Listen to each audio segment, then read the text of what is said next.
Hello, good morning, good morning. Isang mapalang umaga po sa ating lahat. For today's videos, mag-ikot-ikot muna ako dito sa aking maliit na garden mga kapaps. So ito yung aking talong. Ayan, medyo gumanda na sila. Marami-rami na rin bunga na maliliit oh. Ayan, kahit papano may makuhaan tayo ng kahit pang ulam-ulam lang. So ayan.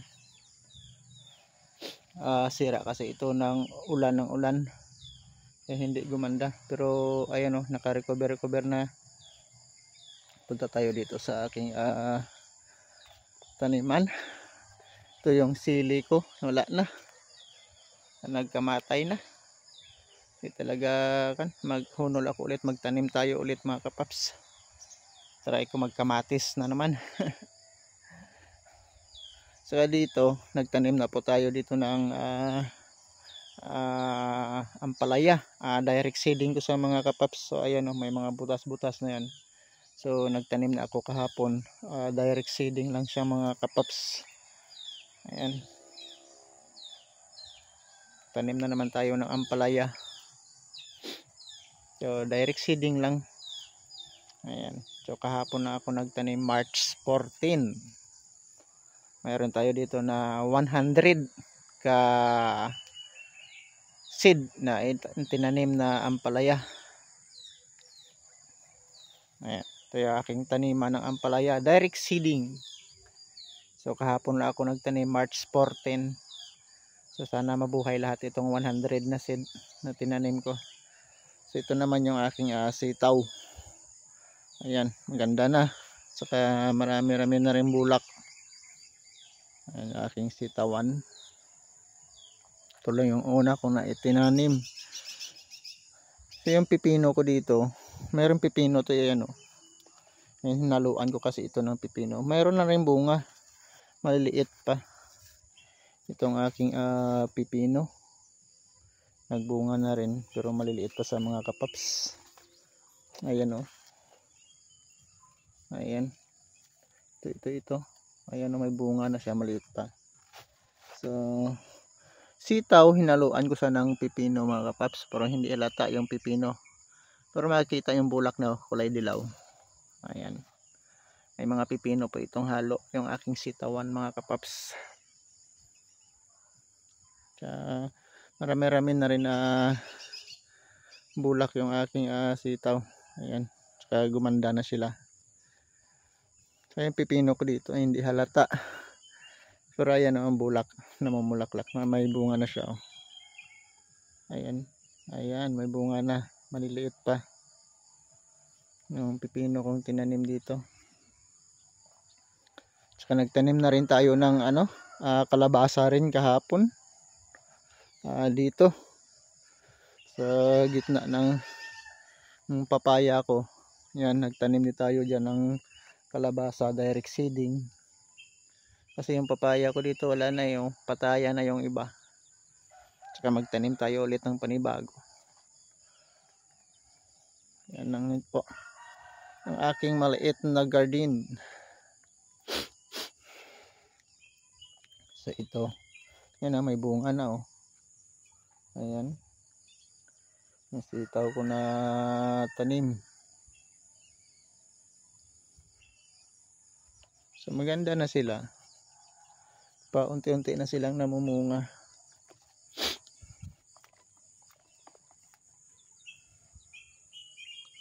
Oh, ang ganda, taba din ng sitaw ko. Gawa nung nag-pruning ako dito sa ilalim. Ayan yung puno. Yan, pruning, pero may mga side shot na naman na lumabas oh. So mamaya pang tanggalin ko na naman yung side shot sa ilalim mga kapaps, para mag-focus yung trends ng sitaw natin dito sa taas. So yung mga side shot sa ilalim ng sitaw niyan, pang tanggalin ko yan mamaya mga kapaps. So yan naman yung sagingan ko sa kabila oh. Tsaka yung mais, hindi pa ako nag-harvest dyan. Ayan oh, hanggang doon sa taas mayroon po tayong mga saging doon, latundan. Saka namumunga na yung iba kong tanim na saging doon. Ito naman kasi sa baba ay saba. Yan, mga saba yan, papunta doon. So Tapos dito naman sa kabila ay papaya, pero hindi na, ang matagal na yan papaya ko, pero namumunga pa rin sila mga kapaps. May mga bunga pa rin yan, red ladies, pero magtanim tayo ulit na ng ng bago. Saka dito sa gilid taniman natin ulit ito ng kamuting kahoy. Sinakuhaan ko na ito ng laman dito yun dito yan, tapos meron pa natira. So magtanim tayo ulit yan ng panibagong kamuting kahoy. Saka yung kamuting kahoy ko doon sa taas, ang ganda na doon sa may bukid na yun ayan, kamuting kahoy po yan mga kapaps. Ayan, so maganda na yung buhay nila andun sa taas. Saka dito sa may baba, gitna ng saging, mayroon din dyan ako mga kamuting kahoy. So ayan lang po yung aking maliit na garden. So maganda na yung sitaw ko at may bunga na rin, pa konti-konti na silang namumunga. Saka yung pipino ko, ayan taba ng pipino kong tanim, saka may bunga na rin maliit pa. Mamayang hapon maglagay po ako dito ulit ng abono. Ayan, saka linisin ko na naman itong baba ng aking sitaw. Pangtanggalin ko itong mga side shot na tumubo sa baba. Kasi mayroon na namang tumubo So pangtanggalin na naman natin yan. Itong taniman ko ng ampalaya, sana gumanda at saka mabuhay lahat yung tinanim ko kahapon. Bali 100 kapuno to pag nabuhay lahat. Sana mabuhay lahat yung direct seeding ko na ampalaya. So yan ang taba na ng mga sitaw ko. Ang ganda. Sabi nila pag may tinanim ka talaga, may anihin ka. Ayan, diskarte lang dito sa bukid mga kapaps, para tayo ay kumita. Ayan, hindi naman nadugo do yung lupa, sabi ng mga lola't lolo ko noon yung lupa daw hindi naman nadugo pag tinusok mo. Kaya magtanim tayo habang mayroon tayong taniman. Ayan, kasi wala naman tayo dito pwedeng pagkukuhaan ng source of income, kasi dito tayo sa bukid. Maghanap ka ng trabaho ngayon, hirap din makaka-apply ng trabaho. Gaya ng medyo may edad ka na, hirap na maghanap ng trabaho. Kaya dito tayo na lang mag-focus sa bukid, magtanim-tanim tayo dito. At least wala ka ditong amo, sarili mo, amo mo. Ayan, so ayan ang ganda na ng tanim ko. Wala akong amo. Ayan, sa mga next week siguro marami ng bunga ito, kasi marami ng mga maliliit na nagsisibol Ayan, sa mga sunod na linggo nakita na to, marami ng bunga nito. Saka mamayang hapon mag-apply po ako dito ng abono, saka mag-spray po tayo para sa pesticide, para tiyak na gumanda yung bunga ng ating sitaw Ayan, so ang ganda. So balik tayo dito sa kubo mga kapaps, at tayo ay magkapi. Sapa kasi itong gilid na ito kaya dito nagtanim po ako dito ng mga niyog. Ayan para hindi mabuwal yung gilid ng sapa. Ayan, kasi ayan tubig na yan ilalim. Kaya tinaniman ko ng niyog yung gilid, para pag bumaha ay hindi po masira yung gilid ng sapa. Ayan may mga tanim na niyog. So dati napakagubat ito, ngayon ang linis na. So balik tayo sa kubo mga kapaps, at tayo ay magkape. Ito lang yung aking maliit na garden. Tsaka yung doon sa kabila, may mga talong din ako natanim doon.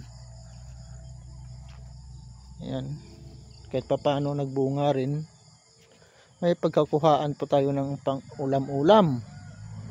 Oh, wala kang tanim, wala kang makita ng ganito. Hindi naman dumudugo yung lupa, sabi ng lola ko. Ayan, balik tayo dito sa kubo at tayo ay magkapi. Saka mayroon din ako ditong suka, tuba. Yan, mayroon na tayong 4 na container dito sa labas. Yan, suka po ito mga kapaps. Ayan o. Yan, tuba po yan. Yan o, gagawin kong suka. So, maasim-asim na ito eh. Ito maasim na to eh. Pwede na to. Ayan o. Maasim na. Tsaka mayroon din ako doon sa loob ng kubo. May isang container na ako doon. Bari pang 5 container. Nandito naman may mga tanim din ako ditong sili at saka ayan o, talong na parang ayaw lumaki. Saka doon sa dulo mayroon pa akong pitsay. Ito na ba yung sanggutan ko? Hindi pa ako nakapagsanggot. Tuba. Saka doon sa kabila mas malakas yun. 10 litro araw-araw yung nakukuha ko doon. Yung dito ko mga 2 litro lang yan araw-araw. 2 litro na tuba yung nakuha ko yung dito. Pero yung doon ko sa kabila 10 litro yon araw-araw yon. So yun doon mayroon akong pitsay doon sa dulo. Ayan lang po mga kapaps yung aking maliit na garden. Tsaka yung mais ko hindi pa ako nakapag-harvest. Doon alanganin pa yung aking mais. Ayan mamais ako doon. Ayan, mais yan mga kapaps. Ayan, di pa tayo nakapag-harvest ng mais natin. At saka yung saging ko dyan, Ayan, yung iba dyan may bunga na. Ayan. Kaya dito sa bukid, diskarte lang. Saka may tanim din tayo dyan na mahigit 120 kapin na pinya. Doon, mayroon din tayong mga pinyang tanim dyan. Mahigit 120 kapuno. Saka doon sa may sagingan ko, ayan may mga kalabasa din akong tanim dyan. Yung iba may bunga na maliliit pa. Ayan sa ilalim ng saging ko, ayan kalabasa yan. Makikita nyo parang damo. Ayan, kalabasa yan mga kapaps. Ayan. Saka yung dito sa gilid ay mais naman yan. Yung doon naman sa may tuktok, ayan kamuting kahoy. Ayan. Mayroon akong tanim na kamuting kahoy yun, ayan ayan. Maganda na rin yung buhay ng ating kamuting kahoy. So yan lang po mga kapaps. Thank you for watching and good morning. At magkapi-kapi muna tayo mga kapaps. So thank you, bye bye and good morning. God bless. Ingat po tayong lahat mga kapaps.